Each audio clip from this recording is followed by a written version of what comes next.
It was supposed to be a celebration. The United Nations marked its 80th anniversary with speeches, banners, and lofty reminders of its founding dream to silence the guns of war, to protect human dignity, to ensure that never again would the world see another Hiroshima or another Holocaust. And yet, behind the carefully arranged flowers in the General Assembly Hall, the world outside is burning. From the rubble of Gaza to the forgotten villages of the Congo, from the silent hunger in Sudan to the denied rights of Western Sahara, humanity has been left to wonder what good is the United Nations if it cannot protect the very people it was created for. In that chamber, the president of South Africa spoke words that pierced the silence. We are building weapons when we should be building schools. We are fighting wars when we should be fighting poverty. His warning was not only about Gaza, but about the slow collapse of the UN's credibility, especially its Security Council, a body still dominated by a handful of powers who speak for themselves, but not for the 1.4 billion people of Africa, nor the millions in South America, nor the global majority crying for justice. This raises a haunting question, one that our generation must face honestly.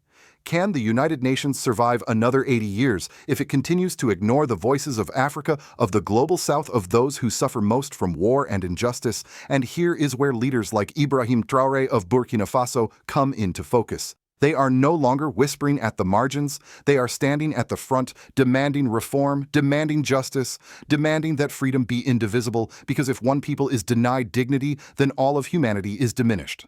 Do you believe the United Nations can still change, or has the time come for a new global order led by Africa and its rising leaders? Tell us your thoughts in the comments. Please share this video if you believe justice should not be selective, and subscribe if you know the truth is more important than headlines. The Hall of the United Nations in New York stood adorned with flag symbols of 193 nations. The year was 2025 and the world gathered to commemorate the UN's 80th anniversary. It should have been a moment of pride, an institution born from the ashes of the Second World War, carrying the hopes of peace and global cooperation. Yet the words spoken by South Africa's president revealed a different truth. This anniversary was not a celebration, but an indictment. He began by pointing to the absurd contradiction of our time trade turned into a weapon, resources funneled into bombs instead of hospitals, and international law treated as an option, not an obligation. His voice echoed with frustration. We are building weapons when we should be building social infrastructure that advances the lives of our people. It was a direct rebuke to the global order that has allowed war to flourish while poverty deepens. The focus quickly shifted to the body meant to safeguard peace, the United Nations Security Council. Once envisioned as the guarantor of stability, it has become, in his words, paralyzed and discredited. Its structure, frozen in 1945, leaves entire continents like Africa and South America without permanent representation. With only 5 nations holding veto power, the Council has too often stood as an obstacle to justice rather than its guardian. Examples were not abstract. The president cited the Democratic Republic of the Congo, where violence and humanitarian collapse have raged for decades. He spoke of Sudan, where displacement and famine continue to push millions into despair. And most urgently, he turned to Gaza, a name that now symbolizes the failure of international law. South Africa, standing nearly alone at first, had dared to bring a case before the International Court of Justice accusing Israel of genocide against the Palestinian people. At the time, it was dismissed by some as symbolic.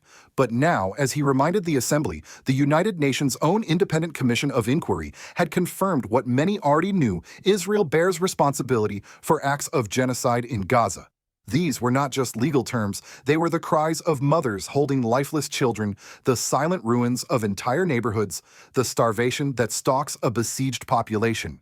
In a rare show of global alignment, 142 nations have now formally recognized Palestine as a state, with more joining each month.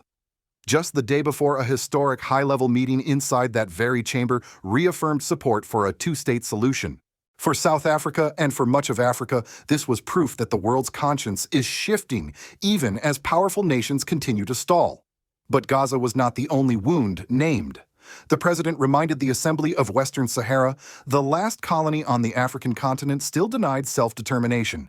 He recalled that the very first resolution of the UN in 1946 called for the elimination of atomic weapons, yet nuclear arsenals still threaten humanity 80 years later. He wove together these struggles, Palestine, Western Sahara, Congo, Sudan, nuclear disarmament, into a single indictment of a system that promises much but delivers little. And yet woven through the anger was determination. South Africa announced it would preside over the first review conference of the Treaty on the Prohibition of Nuclear Weapons in 2026, reaffirming its belief that disarmament is not a dream but a duty. He pledged his country's support for women's empowerment, even calling for the election of the UN's first female Secretary General. And he reminded the hall that Africa, home to one of the world's largest populations, will no longer accept exclusion from the Security Council. The event meant to honor the UN's 80 years had turned into a trial of its failures. It was a demand for reform, a Security Council that is representative, democratic, and accountable, an international order that protects the vulnerable rather than shielding the powerful. Above all, it was a call to remember that the UN was created not to serve a few, but to safeguard the dignity of all humanity. The hall grew heavier as the South African president's words sharpened. What began as a critique of the United Nations' inefficiency now escalated into its moral breaking point, Gaza. He did not speak in vague diplomatic tones, he named it plainly genocide. The chamber fell into a silence more powerful than applause, as if the entire world had to hold its breath. He described Gaza not in numbers, but in faces, children cradled in arms that could no longer comfort, hospitals reduced to ashes, and hunger used as a weapon of war. It was here that his speech reached its highest pitch. We cannot and should not accept that members of this organization willfully violate the Charter without consequence. We have a duty to act. It must stop. The reaction was immediate. Many delegations from Africa, Latin America, Asia, and even parts of Europe rose in applause. For them, this was not just about Palestine, it was about the credibility of the United Nations itself.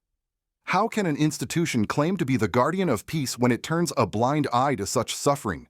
But there were also uneasy faces in the hall. The representatives of the great powers, those with veto power, shifted in their seats. For them, this was not only a moral accusation, but a political one. To admit genocide in Gaza would mean acknowledging complicity or at the very least negligence. And so, as has happened so often before, silence cloaked their response. Outside the chamber, reactions spread like wildfire. In capitals across Africa, crowds gathered in front of screens, hearing their leaders' words carried by international broadcasts. From Dakar to Dar es Salaam, young people repeated the phrase, "It must stop," as a rallying cry. In the Middle East, Palestinians and their supporters saw in South Africa's defiance a validation of their decades-long struggle.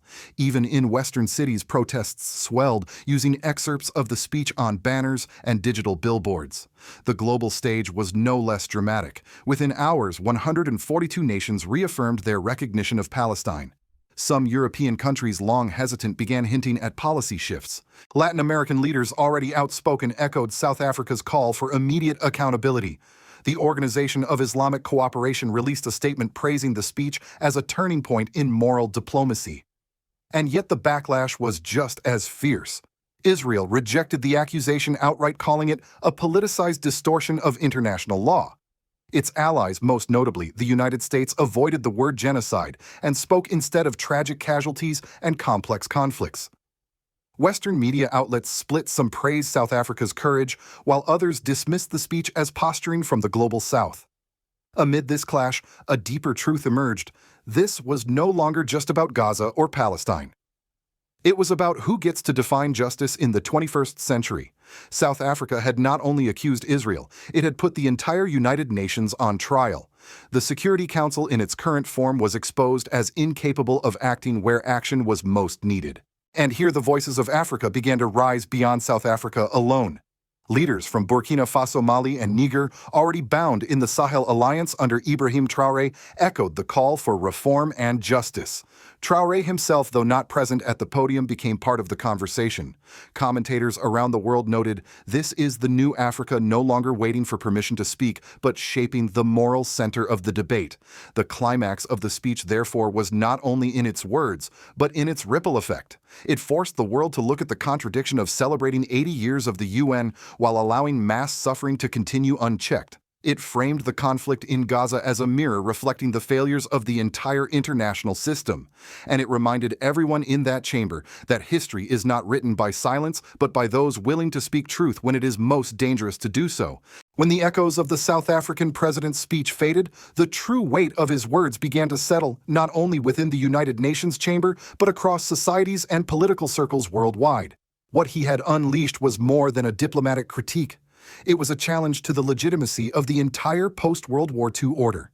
For ordinary people, especially in Africa and the Middle East, the speech gave language to emotions long simmering beneath the surface: frustration, disillusionment, and a desperate need for justice. In Gaza, where families watched from dimly lit shelters, the acknowledgement of their suffering on the world stage was itself a rare form of dignity. In African towns and villages, people gathered around radios and mobile phones repeating the demand, "It must stop." For once, they saw leaders speaking not with timid caution, but with the urgency of those who understood the cost of silence. Politically, the ripple effect was even more pronounced.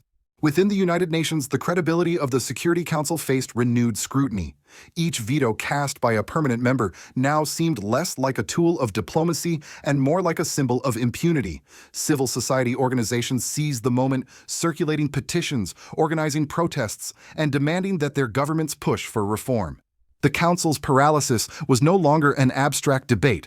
It was tied directly to images of destroyed hospitals, refugee camps, and starving children. Across Africa, a new sense of solidarity emerged. The call to remember Western Sahara alongside Gaza resonated deeply, reminding citizens that colonial injustice had not been fully erased. Countries within the Sahel, particularly Burkina Faso under Ibrahim Traoré, began amplifying the message that Africa would no longer accept being treated as a passive observer. In Ouagadougou, Traoré's government publicly supported the speech, framing it as part of a broader struggle for sovereignty and dignity, a struggle that connected Palestine's plight to Africa's own unfinished battles. In the Middle East, the speech intensified momentum behind the recognition of Palestine. Nations that had previously remained cautious began reconsidering their stance. The symbolism of 142 nations standing behind Palestine created political pressure that could no longer be ignored. Meanwhile, Israel found itself more isolated, its government issuing strong denials, but facing an increasingly skeptical global audience. The United States and its allies confronted a difficult position. To openly dismiss the genocide accusation risked alienating much of the global South, yet to acknowledge it would mean undermining a close ally. The result was a series of carefully worded statements condemning violence in general, affirming Israel's right to self-defense, but avoiding the heart of the accusation. For many, this equivocation reinforced the sense that Western powers cared more about political alliances than human rights. Domestically within South Africa, the speech elevated the country's moral authority. It positioned Pretoria not just as a regional leader, but as a global advocate for justice, reviving memories of the anti-apartheid struggle that once galvanized international solidarity. The political cost was real: threats of sanctions, diplomatic friction, and strained trade ties. But the government calculated that moral leadership was worth more than temporary economic comfort. The greatest consequence, however, may be the shift in global discourse. By using the term genocide at the UN's 80th anniversary, South Africa made it impossible for future debates to avoid the moral dimension of the Gaza crisis. The speech transformed legal arguments into a civil duty, political paralysis into a public scandal. It reconnected ordinary people to the purpose of international law to prevent the very horrors that now play out daily in Gaza. In the end, the speech crystallized two realities: first, that the old system of global governance is crumbling under the weight of its own contradictions, and second, that Africa, long dismissed as a periphery, now stands at the heart of demanding its renewal. In the United States, the South African president's words struck a nerve. Official Washington responded cautiously, emphasizing ongoing support for peace without addressing the accusation of genocide directly. But outside the corridors of power, the reaction was different. In universities, churches, and community halls, ordinary Americans, especially older generations who remembered the civil rights movement and Vietnam protests, asked themselves whether their country still stood for justice or merely for alliances. For many, it echoed the uncomfortable days when Washington defended apartheid South Africa as a Cold War partner, only to stand embarrassed when history turned against it. American media outlets reflected the divide. Networks like CNN and MSNBC cautiously covered the speech, focusing on calls for reform at the United Nations, but softening the charge of genocide. Fox News, by contrast, condemned the address as radical rhetoric, portraying South Africa and its allies as tools of Russia and China. Yet on social media, the speech spread uncensored with clips of the words, "It must stop," gaining millions of views. Veterans of past peace movements shared them, connecting the struggle of Gaza with the moral failings they once protested at home. Globally, the ripple was even broader. In Europe, nations split along familiar lines. Spain, Ireland, and Belgium leaned closer to recognizing Palestine, while Germany and the UK doubled down on cautious neutrality. For the European Union, the speech sharpened a growing rift between governments willing to challenge Israel and those reluctant to upset Washington. In the Global South, however, the response was nearly unanimous. From Brazil to Indonesia, leaders applauded South Africa's courage. Within BRICS, the speech reinforced a shared narrative that the world's institutions remain captured by a few Western powers and that reform is no longer optional but necessary. China and Russia seized the moment to highlight Western hypocrisy, though their own records on human rights complicated the picture. Africa, meanwhile, began to emerge as the center of moral gravity. The fact that it was South Africa, a nation once liberated from apartheid through global solidarity, that leveled the charge of genocide gave the speech historic weight. But observers noted that the energy behind Africa's new voice does not stop with Pretoria. Ibrahim Traoré of Burkina Faso, often described as the face of a younger, bolder, African leadership, quickly echoed the call for reform and justice. His alignment with the message positioned the Sahel Alliance not only as a regional security bloc but as part of the global struggle for a more just order. For many across the continent, this was the dawn of Africa's second liberation, this time not from colonialism, but from exclusion in global governance. The broader world also began to grapple with a hard truth. If the United Nations continues to function as a stage for powerful nations to shield their allies and ignore rulings, then alternative systems will rise. Regional bodies like the African Union, BRICS Plus, or even new coalitions of the Global South may begin to fill the vacuum. What started as a speech about Gaza had become a referendum on whether the UN could survive another 80 years without genuine reform. For Americans watching from afar, the question now hangs uncomfortably in the air. Will the United States cling to a failing status quo, or will it adapt and share leadership with nations like South Africa and Burkina Faso? And if it refuses, can it still claim to be the moral compass of the world? 80 years ago, the United Nations was born from the rubble of a world war. It was built on a promise that never again would the world allow unchecked slaughter, colonial domination, or the silence of the powerful in the face of human suffering. And yet, as the South African president reminded the assembly, those promises ring hollow when Gaza burns, when Congo bleeds, when Sudan starves, and when Western Sahara waits decade after decade for self-determination. The celebration of the UN's anniversary has instead become a mirror reflecting the failure of its most powerful members to live up to the charter they swore to uphold. The warning could not be clearer unless reform comes. The UN may not survive another 80 years. A Security Council that excludes Africa and South America, that allows veto power to override the cries of entire peoples, cannot claim to represent humanity. If this structure continues unchanged, the Global South will not wait. It will build new coalitions, new platforms, and new systems of legitimacy. The African Union, BRICS, and the Sahel Alliance, led by figures like Burkina Faso's Ibrahim Traoré, are already signaling that they will not accept silence as the price of membership in a broken order. But amid the warnings lies a call to hope. The courage of South Africa, the solidarity of 142 nations recognizing Palestine, the rising voices of leaders like Traore, all of these are reminders that history is never fixed.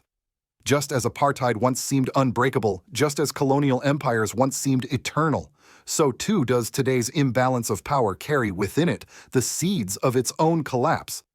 The real question is whether the international community will choose to reform peacefully or whether it will be forced to reform through crisis. And so the challenge comes to us, not only to governments, but to ordinary people, to citizens of the world who care about dignity, justice, and truth.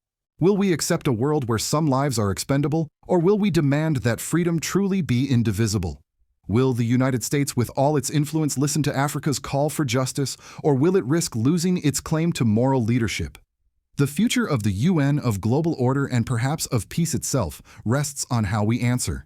What do you think? Can the United Nations still be reformed, or is it time for Africa and the Global South to lead in building something new? Share your thoughts in the comments. We want to hear your voice. Please share this video if you believe justice cannot wait another 80 years, and subscribe if you know the truth is more important than headlines. Together, let's refuse silence. Together, let's stand for dignity.